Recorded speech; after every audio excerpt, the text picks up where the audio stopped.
All right, quick video today. One of the tail lights had moisture in it. Obviously there was a crack. So I was looking to get that resolved today. Had to pull the tail light off, and we're gonna get started, see what we got. One of the issues we have here is a crack in the tail light where water is definitely getting in. Probably not picking that up. There's still moisture in there, which I've got to dry out. So we're gonna use some epoxy and see if we can fix this with a little home remedy. All right, so we got a little bit of cardboard. We're gonna use this to scrape in between the crack to get any dirt or loosen up whatever might be in there. Also to give it kind of a little edge that the epoxy can adhere to. I'm gonna see if I can use these paper straws to get down inside behind the tail light to epoxy it from the reverse side. This is supposed to dry clear, but all the same, I want as little of it on the outside as possible. So we're gonna see if we can accomplish that. All right, you can see it down in there for sure. I wanna put a little bit at a time because you really don't want it caked up in there. Because when it dries, definitely better safe than sorry. I want to make sure that you don't see it through the tail light on the other end. So we'll do a little bit at a time. No harm in doing that, but you can see I kind of, you can see I lined that crack right there, dead center. It's focusing on the wrong thing. Let me see if I can, that's a little bit better. So we'll let this dry and see what it looks like on the other side before we try to epoxy it from the opposite side.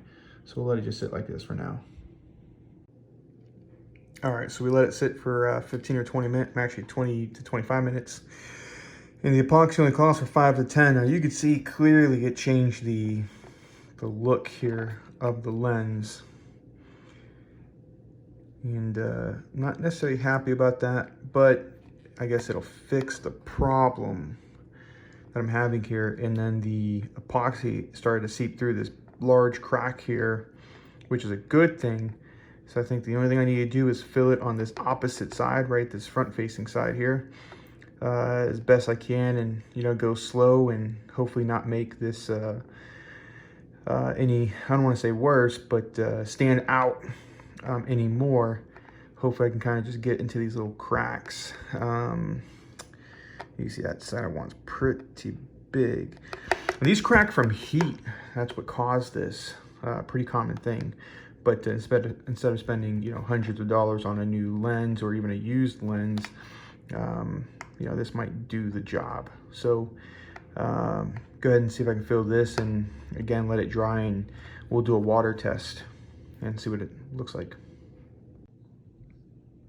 All right, so there's still a little bit of a lip in here, a little groove, and I don't know if it's worth putting more on. It'll probably further distort that little piece here, maybe make it stand out some more, although I guess it is what it is. Obviously this lens is a little thick, so what we're seeing there is kind of an accentuated magnifying effect because of the epoxy, but I don't know, we'll see. But I got me a bucket of water here. We're gonna test right now if she's sealed up. And if I get a leak post this fix, then probably have an issue somewhere else. There's a seal when you put the lights in, they go around here. I don't think that's the nature of my issue because I've seen how it seals and it looks just fine. This seal here is simply for where it sits in the housing it goes into. This seal has nothing to do with the light itself, and then there's just this would be the only other culprit, the seal of the lens to the housing. So let's just test real quick. We'll see if we get any water.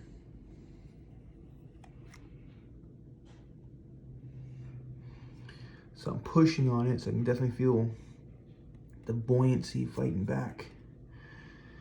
And we'll just hold it here for just a second. All Let's just see, did we get any water on the inside? I'm checking with the naked eye because I can see better than what the camera's picking up. And all right, let's stop for a second. All right, so what I'm gonna try to do here is I'm gonna take the paper straw here that is perfectly white. Of course, that'll change color. If it got wet, you know, you get a little shade or two darker. Because when I look down in there, it's really hard to tell. So we're gonna see if we got any moisture. It's just, the nice thing is the lens is beveled, so any water would collect basically down in the center here. And let me look at it with my own eyes. Yep, she appears to be bone dry. Okay, at this point, I'm convinced. I'm not gonna put another layer on there. I just don't feel, I mean, it's probably not, I'll probably make more damage than it's worth. Just that little bit of lip that could still technically be filled. I filled it on both sides. I feel like we're in a good place here. So, you know, once we get back on the car, you know, we'll know within the first car wash if I'm still picking up moisture. We did the water test. I feel pretty good where we're at. I think we can go ahead and just call it a day here. So simple fix. I think the epoxy was $10. I threw the box away already. I don't want to go get it, but basically said it was designed for clear plastics, dries clear. You can find this at, I got this at Advanced. I'm sure you can find it just about anywhere. So $10 fix, you know, little razor, clean up in here, you know, create an edge for the epoxy to stick to. This is flat. I mean, this feels nice on the outside. I don't like that look, but hell of a lot better than spending a couple $100 on a lens. Hopefully it blends nicely when we get it back on the car. We'll see. You know, at the end of the day, we want it to look right. So it may turn out that we go ahead and replace this lens anyway. We'll see what it looks like. But for right now, I'm happy. Home fix, easy to do. We'll go ahead and we'll wrap up this video and call it a day. All right, thanks for watching.